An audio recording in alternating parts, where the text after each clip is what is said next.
Hello there, ladies and gentlemen. I am Moltrap. With me here is Kaldor, and welcome to the GSL Code A. This is the round of 24. Sorry about that, adjusting my sound settings down there. This is the final round of Code A for the season. Again, we have a new format this season, so if you're not familiar with it, basically, we've got 3 rounds, and as you go higher and higher up, you're getting closer and closer to Code S. So what does that mean for today? It means that today, if you win today, you are in Code S. That's what it comes down to. This is extremely important. The losers of today's matches go into the up and down matches, so they're not out completely, but everyone's going to be trying their hardest because Code S is the true prize of Code A, and some of these players were in Code S this season. They're trying to get back in, so I think we're going to be looking forward to some exciting matches today. What do you think, Kaldor? I'm actually really looking forward to that. We have some awesome matches, Bomber versus MC being one of them. That's one of the games that I really look forward to. But we have some other games that are really exciting as well. We have PartinG against Killer. This is going to be a PvP.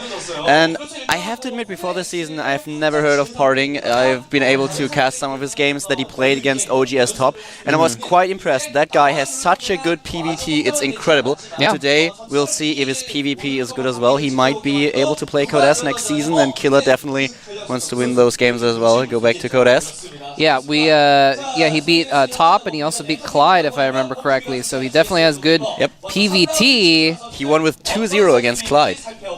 Yeah, and so he's gonna have his. We're gonna see if he can do the same thing with a strong Protoss player. He's beaten some former Code S Terrans. Can he beat a former Code S Protoss and Killer? Killer, the final toss, the last Protoss left in the round of 16 last season, and here he is trying to fight to stay in Code S or get back into it, I guess would be the way to look at it. And here is the brackets, by the way, that are coming up later on this week. I'm sorry, wait, no, these are just part of the brackets, I'm sorry. These are one of the matches going on today, Brown versus Lucira, that's later. ASD versus Nesty is going on later.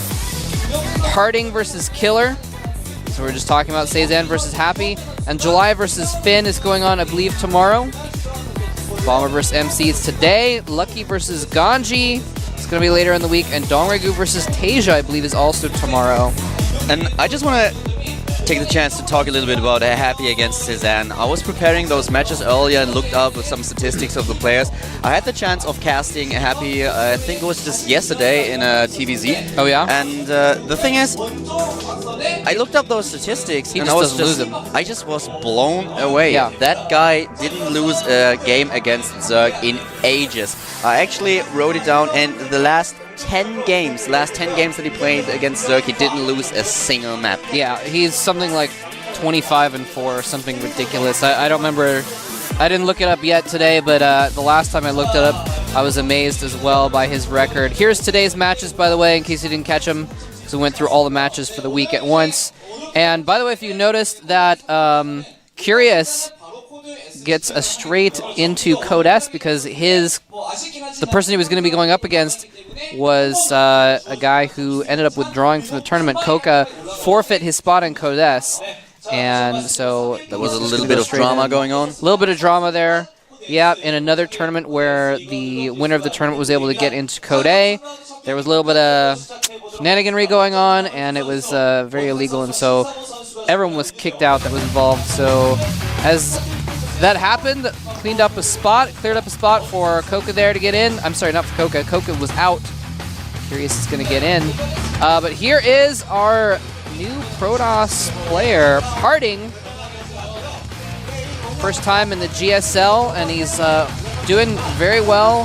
Haven't seen anything from him even in other tournaments in a while. His PvT is just great. I was really amazed by that. Those games. Well, when I started to cast the games, and usually when you approach a game and you have one of the players that's really unknown, and the other one is like OGS Top that might have not been able to perform that well lately, but is still a name that you definitely recognize. You think like, okay, we have a favorite player, and PartinG just took him apart, and it was amazing. His PvT was so good, and that's why I'm really looking forward to his PvP. I want to see if he's able to do well against Killer.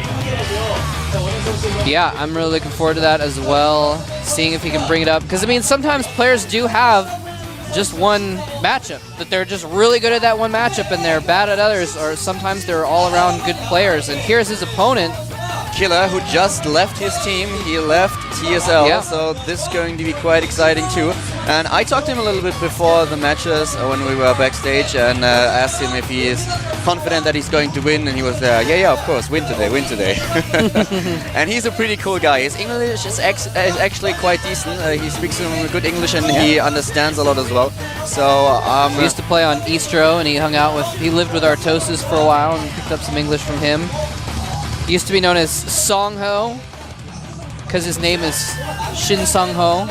So he went from having the most generic name ever by naming his actual name, his ID, to having the second most generic name ever, calling himself Killer. I think there's like 5 different killers in professional StarCraft nowadays, but the only thing that's missing right now is MC changing his ID to something like Nightmare or Shadow Killer or I guess there have been some even more generic names in the past, like Zerg, or Zerg Boy was a Brood War player. Anyway, we're gonna get started with game number 1, Killer versus the slightly less generic PartinG. We're gonna find out which Protoss is going to make it into CODES. First map is Antigua Shipyards. Let's get into game number 1 here at the GSL.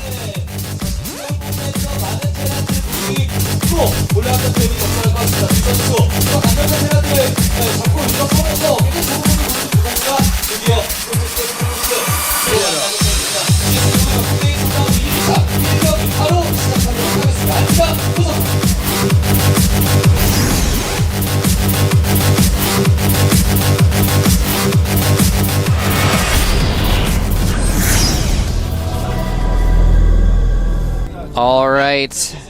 And here is our Protoss player in the bottom left of Antigua.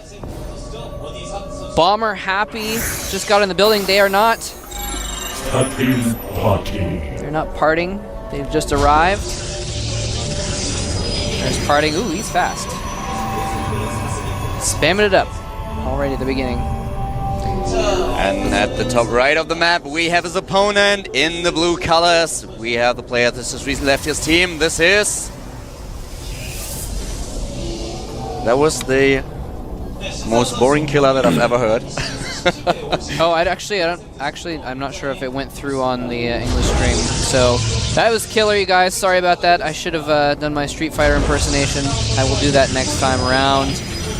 But look at the winner prediction here. Most people thinking that Killer is going to win, but PartinG, often when the no-name player comes in, they've got like 12% on their winner predictions. But this guy has almost 30% actually, so he must have impressed a lot of our viewers as well. I actually watched an interview with Maus Hazorps, a very good European Protoss player, and he was talking about his performance in some other leagues, and especially about the PvP matchup. And he thinks that Protoss versus Protoss kind of favors the worst player, because he's on an opinion that the matchup right now is just so fragile that as the up-and-coming player, you have a lot of a better chance defeating a good player due to the fragility of the matchup itself. And that's actually something that I definitely can agree with. He has stated that when he was facing Liquid Hero, so where he himself knew that his opponent would probably have an advantage in the game. So it's actually kind of an interesting way of looking at it. Is that because the worst player is going to do things that are unexpected? Is that why they have the advantage? It's basically because the matchup is really, really fragile. There are a lot of ways where you can get a build order win, or where a small mistake I see what you're saying. just tip the scale in your favor. So that's a matchup which is a lot less unforgiving for the better player. If you make a mistake, you can't come back into the match. So not that the worst player is more likely to win, but they're more likely to win than in other matchups. Exactly. Okay, exactly. I understand. No, that's actually a really good point. And I've heard that as well, that a lot of people are kind of frustrated with that. Oftentimes ZVZers dislike Zerg vs. Zerg for similar reasons. Exactly. Not quite as volatile, but still very volatile. By the way, both players just doing pretty similar builds here, but a little bit of variation. Killer's actually picked up his second gas a little bit quicker than PartinG has. and it doesn't look like anything too much is different quite at the moment. PartinG is actually cutting probes right now, so he's on 20 probes, okay. and this is looking like your standard 4-gate that he is going to do. He's not building any additional probes, while we have Killer with already 22 of them. He's cutting at 22, and those small differences in the probe count in the early stage of the game, that will eventually add up over the course of the match itself. So this is kind of important to note. Both players trading zealots. Yeah, he actually, this is interesting. PartinG, he did cut probes, and he's only getting 3 gateways though, and there's the Twilight Council, so he's going to go 3-gate Blink Stalkers, and he actually got his second gas, showed that to Killer's probe, and didn't mine from it once he got the probe out of there. So very tricky play here, making him think that he was going for a tech build. Both players already have that warp in Palin. We just saw the Palin for Killer. There's another one for PartinG at the upper end of the map. And it's kind of important to note that Killer, this is actually his worst matchup. Yeah. He is really, really bad in PvP when it comes down to his last matches. He has only 29% win quota. He lost 12 matches, was only able to decide 5 in his favor, and he lost against Oz in the GSL as well. He lost to Atero, he lost to Soccer, so the last games that he played in this matchup really didn't end in his favor. PartinG, on the other hand, he is very unknown. He has a great PvT, but how good is PvP is that something we'll see today.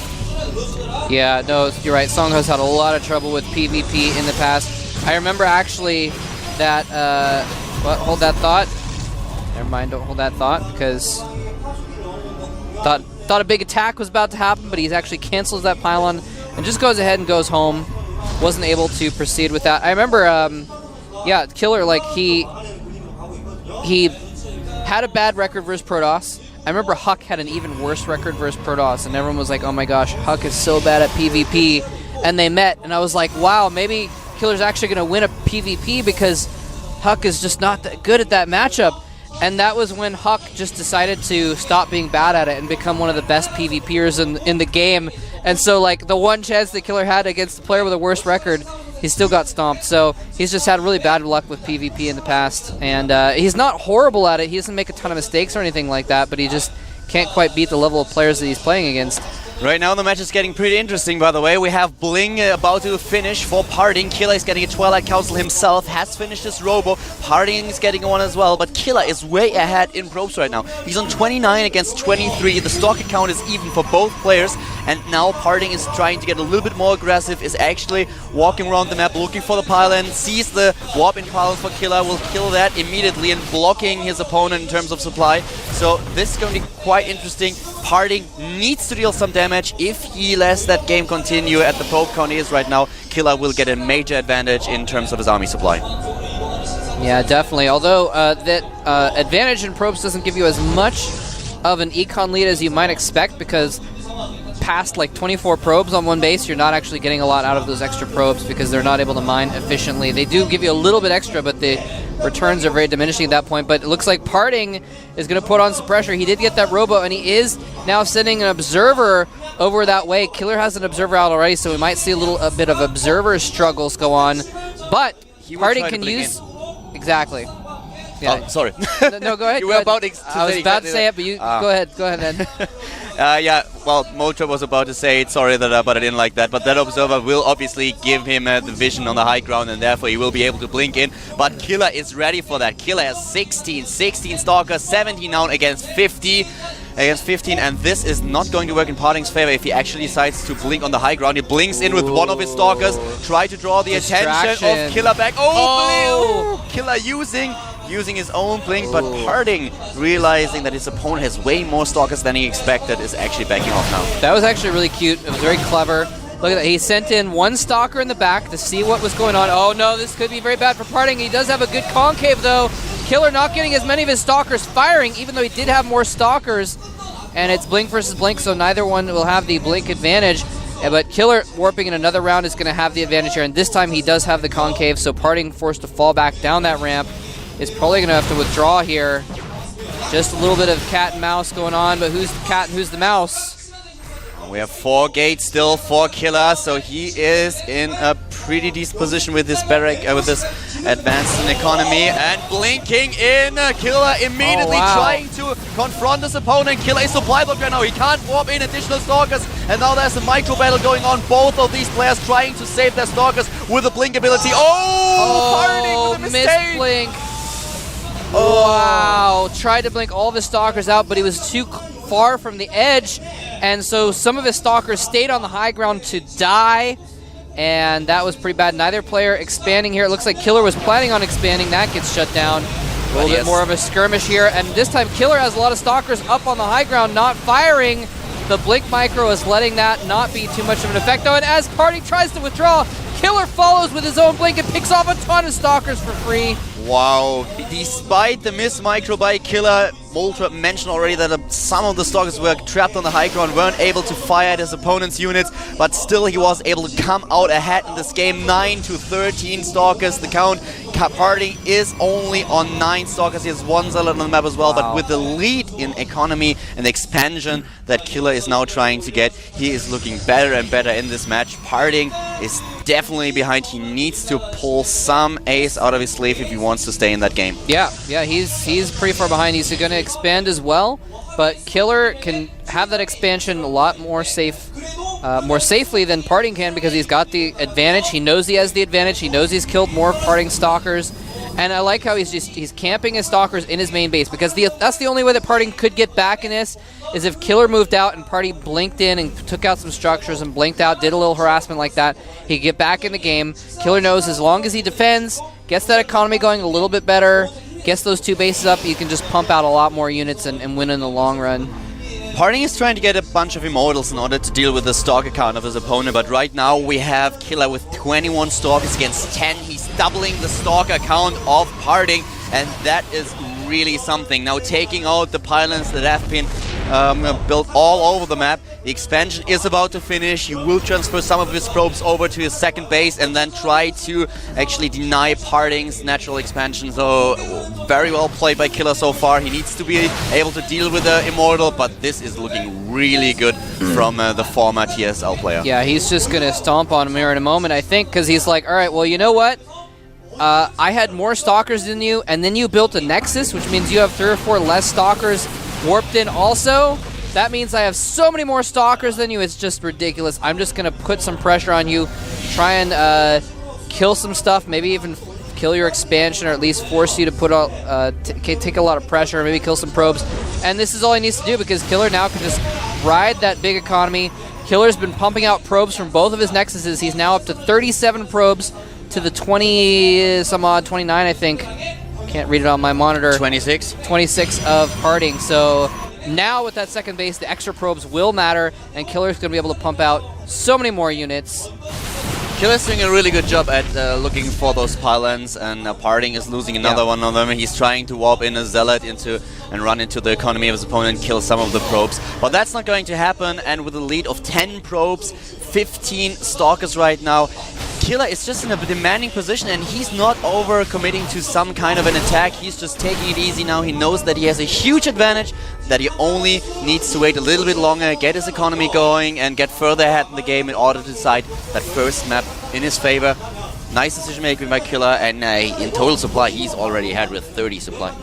Yeah, and that was the reason why he's trying to hunt down all these pylons, by the way, because he doesn't want, in the middle of killing PartinG's main base, he doesn't want Zealots to run into his expansion. What's going on? I thought he might blink into his opponent's main base, but as soon as the Observer arrived, he actually went to have another poke at the main entrance.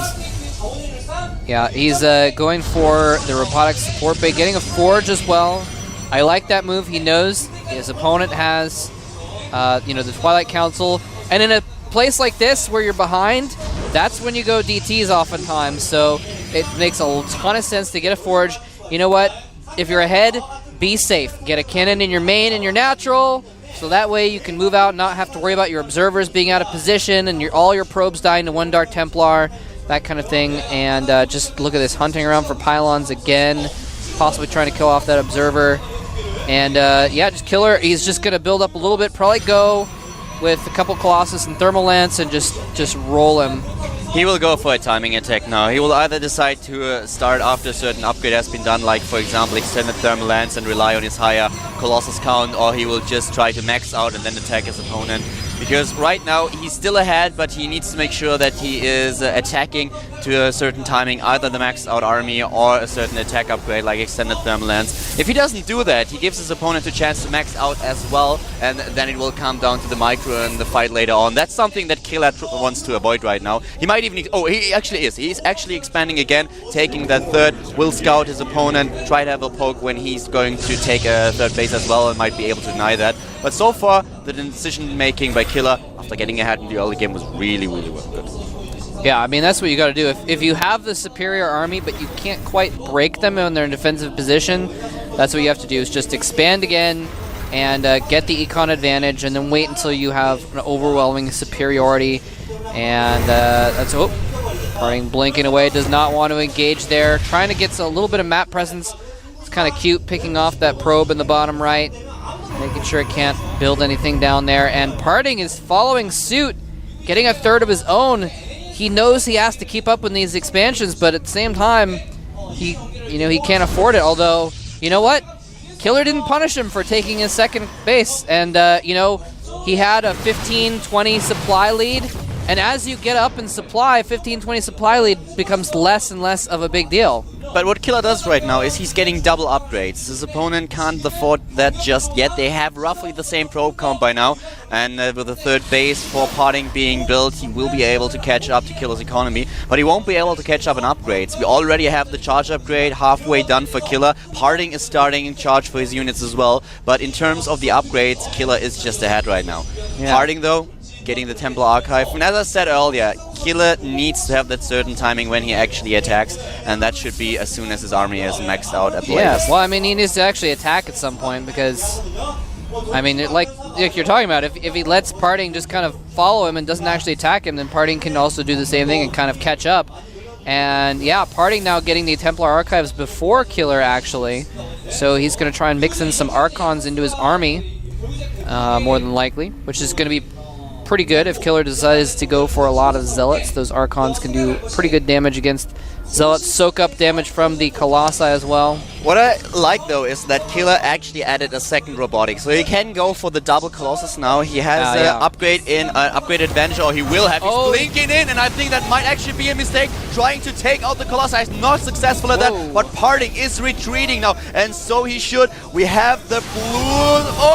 Losing both of them. Beautiful blink by Killer, so well done. Blinks in, sees his chance, takes out the Colossi, and now PartinG is in so much trouble. PartinG is absolutely dead. There are so many Immortals and Colossi. GG coming from PartinG, and Killer, he finally attacked, and that's all it took to win the game. Although, that was just a beautiful little snipe there, assassinating those Colossus as he tried to retreat. And the blink in the first time didn't really work very well, but because PartinG got spooked and ran, his Colossi were just, out in the open, and that's all it took. 0 Colossus and 1 Immortal against 4 Immortals and 4 Colossus. Who's going to win?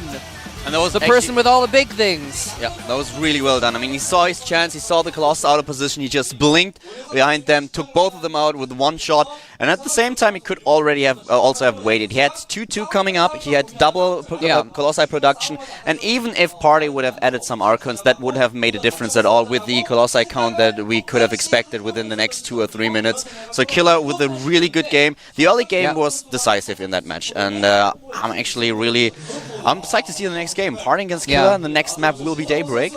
Yeah, and that is why, I mean, we're talking about how it's kind of a volatile matchup.